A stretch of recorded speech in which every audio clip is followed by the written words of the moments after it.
Hey, assalamu alaikum everyone. Today I'm going to be talking about this video done by Righteous and Rich, which is about this Revert who stopped selling bacon and was still like very successful and has gone into other things. I really love this video, so just going to kind of react to that and give my perspective.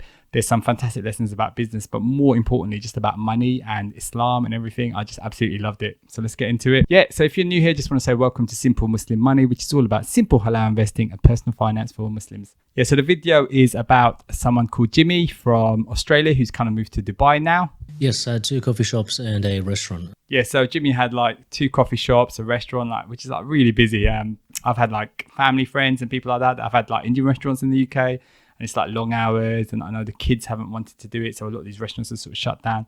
But it's a very, very tough business. There is like a lot of long hours involved, and dealing with customers and things like that, and getting that work-life balance is very tough. And on the forward side, I was like, well, I'm now a Muslim. Mm-hmm. What are the rules? Mm-hmm. What do we have to abide by? Mm-hmm. Stick to them.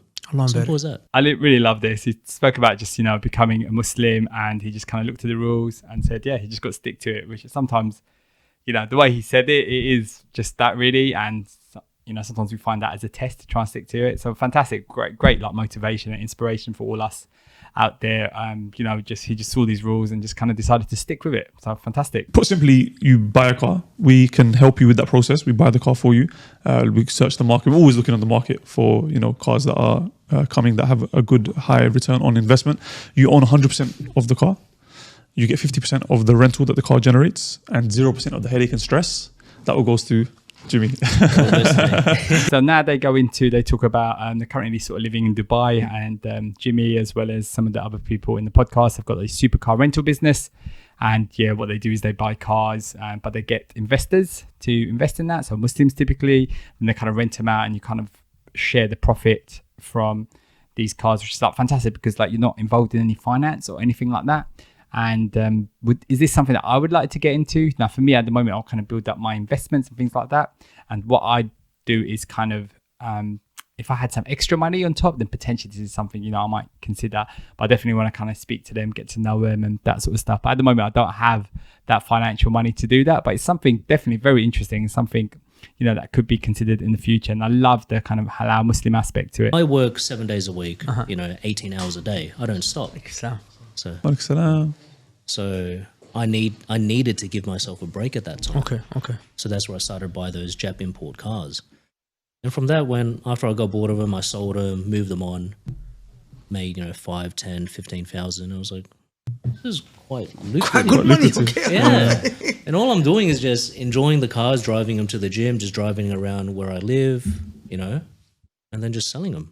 Yeah, it's fantastic. Like he's talking about flipping cars, so buying Japanese import cars and then kind of just selling them. So this is in Australia, so it's kind of gone back to him talking about Australia. And it's like amazing. Like, he's just buying these cars, driving around and flipping them for like 10,000, 15,000 sort of Aussie dollars profit, which is fantastic. I mean, like there's these opportunities out there, and there are halal opportunities as well. And it just kind of makes me think, oh my God, can you imagine if I did that and I made 10,000, 15,000, whatever it might be. But however, I think flipping cars probably isn't my thing, isn't the thing that I really kind of enjoy. I really enjoy this kind of content thing and love making videos. So that's definitely something I want to continue. I definitely see a lot of potential in there as well. But in flipping cars as well, it's about, finding what you kind of like. And the only way to find out what you like is just try different things out. I've tried a lot of different things. And yeah, it's like fantastic that they have made, some good money from this. My goal is to not have, not put my family through what I had to go through. That was the main thing. I don't want to be, say, working 2-3 jobs, my wife working 2-3 jobs, and my kids can't see anyone. No one to really raise them, right? So that was the biggest motivation driver, one of the biggest. And the second was to make sure that my parents retire and that I look after them. Alhamdulillah, they did. I mean, this is fantastic, like lesson here, motivation, looking after your kids, looking after your parents and working hard for that as well. And yeah, definitely I end up sort of procrastinating a lot and kind of delaying things and stuff like that. And one thing I kind of spoke about before is like just having that vision, and something Arnold Schwarzenegger talks about is having a vision. That's what gives you discipline. That's what helps you, looking at the vision, thinking about that vision. Like I have a vision board at the moment that I kind of look at every day. So and that definitely helps massively as well. So like he had this vision of looking after his kids and his parents, and so do I as well. And yeah, it's really great hearing him say that. So over in Australia, like it's a bacon country. Oh, you still okay? Yes. Yes, Okay. everyone just wants for breakfast bacon. Okay. Right? Everyone goes to a cafe at 6 a.m. Over here, everyone's asleep. Like you're lucky someone will be at a cafe at 10 a.m. So here, Jimmy's spoken about how bacon is like massive in Australia. It's massive in the UK as well. I'm sure in the US and other sort of Western countries, France, Germany, what have you. And yeah, that's probably a big part of, a lot of the profit and money that he makes in his business. And this was all kind of set up before he became Muslim.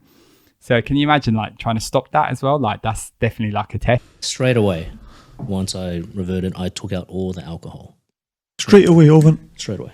Wow. The staff were like confused. What are you doing? I was like, I was not bothered. So now he's talking about taking out the alcohol. Fantastic. He just took it out straight away. And, as a revert, that's amazing to hear as well, how he just kind of straight went into it. When I think about it, I was like, I should have just done it at the start. Because even after I removed the bacon, We didn't take a hit. You didn't take a hit. I didn't take a hit. Subhanallah. I did not take a hit. Yeah, you had people complain. But they ordered other things to replace it. That's right. And my comeback was, do you enjoy the food? So yeah, he talks about taking out the bacon. He didn't take a hit. Fantastic. I mean, his business was still doing really, really well. And I think this is what I absolutely love about this video. It's just talking about how, if we listen to Allah, follow his guidelines and his advice, we think we're going to have less money, but that is not the case. Allah will look after us. Sometimes we need that patience as well. But even just like, having the barakah in the money that you get, so the blessing, and, you want to earn money in the right way, in a halal way, it just feels better. You can sleep at night. And like here, he was just talking about, can you imagine bacon was such a big part of his business. It's such a big thing in Australia. I know it is in the UK as well. And just taking that out as well, just worried about the money and the people you got to pay for and stuff like that. But you have to have that sort of trust in Allah. So it's amazing to see that. It's why I absolutely love this podcast and love Jimmy talking and the two hosts as well. Because hospitality is the hardest industry in the world. Really? I can guarantee that. Okay, and I love this thing where Jimmy's talking about hospitality is the hardest industry in the world. I totally agree with him. Although I haven't worked in hospitality, I've kind of seen a lot about it. I've spoken to people about it and how hard it is. You've got food which can go out of date. It needs to be hot. It needs to be looked after. You need to order stock. You've got staff. You've got customers coming in. You need to maintain the building. You're working long hours. And especially things like COVID, when that came out, that kind of affected businesses a lot. So, some people think it might look easy and glamorous, but no, it's keeping that energy up. And it is a very tough business. But I'm not saying like no one should definitely not do it. Some people, they've got that passion. They really want to do it. It doesn't matter what you tell them. And, sometimes you have to try things out to see, if it is for you, if it is something that you want to do. And there are businesses that do fantastically well as well. So it's about learning from them. Learn from your management team. Learn from your other staff or, your staff members. Go to YouTube as well. YouTube is the best place for knowledge. 100%. That is so true. Like, look at, the other techniques of selling. What type of techniques are there? What type of selling do you want to, learn in that aspect? For me personally, I go through emotional selling.